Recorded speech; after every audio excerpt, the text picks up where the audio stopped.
Bom dia, meu nome é Karen Machado e hoje eu vou apresentar o trabalho intitulado Análise Comparativa da Exposição Ocupacional à Radiação Ionizante em Salas Cirúrgicas de Diferentes Portes via Simulação de Monte Carlo. Este trabalho foi realizado por mim, Karen Machado, pelo William de Souza Santos, pela Ana Paula Perini e orientado pelo professor Lúcio Pereira Neves. Uma prática bastante comum da radiologia intervencionista é a utilização de fluoroscópios, que são emissores de raio-x, para obtenção de imagens instantâneas como método guia para cirurgias, principalmente as que envolvem ortopedia. A utilização desse equipamento diminui bastante os riscos pós-operatórios e o tempo de cirurgia, mas promove uma das mais elevadas exposições ocupacional à radiação ionizante devido ao longo do tempo de duração dessas cirurgias e a alta taxa de repetição delas. Essa exposição, então, torna-se bastante preocupante, uma vez que a adesão dos equipamentos de proteção individuais e coletivos é bastante baixa pela equipe, devido a diversos fatores, mas entre eles nós podemos citar o desconforto da utilização de alguns equipamentos de proteção individuais, como as luvas plumbíferas, por exemplo, ou até mesmo a ausência desses equipamentos dentro dos hospitais, principalmente quando nós falamos dos equipamentos de proteção coletivos. Visto isso, esse trabalho ele tem como objetivo comparar a exposição à radiação em salas de diferentes portes, a fim de saber se algumas delas pode diminuir essa exposição ocupacional. Então, foram simuladas, conforme estabelecido pela RDC 050, de 21 de fevereiro de 2002, duas salas. Nelas, as salas cirúrgicas são categorizadas em 3 portes. E a de pequeno, de 20 metros quadrados, a de médio, de 25 metros quadrados, e a de grande porte, de 36 metros quadrados. Foram utilizados apenas de médio e grande porte, uma vez que a de pequeno porte não é compatível com o tamanho do equipamento, junto com a presença da equipe cirúrgica. Então, foi simulado aqui um fluoroscópio, ele tem um tubo de raio-x. Esse tubo ele está operando em uma tensão de 120 kV, com o ânodo de tungstênio, uma filtração adicional de 2,99 mm de alumínio e uma angulação anódica de 8 graus. Acoplado ao aparelho estão um vidro plumbífero com equivalência de 0,5 mm de chumbo e um saiote plumbífero também com equivalência de 0,5 mm de chumbo. Para a representação do cirurgião, foi utilizado um objeto antropomórfico virtual construído com voxel a partir de cortes de imagens tomográficas. Para o paciente, que vai atuar apenas com o objeto espalhador de radiação, foi utilizado um cilindro de água com 20 centímetros de diâmetro e 1,7 metros de altura. Também foram adicionados outros 3 cilindros de água com essas mesmas dimensões, que estão representando apenas demais pessoas que podem estar na sala e também vão agir como objetos espalhadores de radiação, como os outros membros da equipe cirúrgica.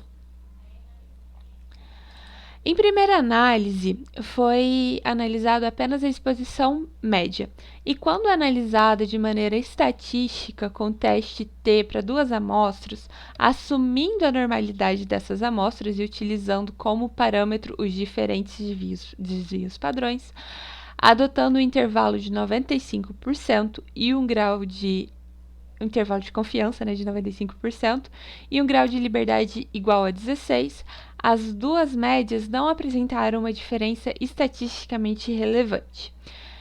Entretanto, uma segunda análise foi realizada, dessa vez considerando individualmente o valor de exposição de cada órgão presente no Phantom, uma vez que a dose efetiva em cada um desses órgãos não vai depender apenas da energia a ele depositado, nele entregue, mas também o fator de sensibilidade radiológica.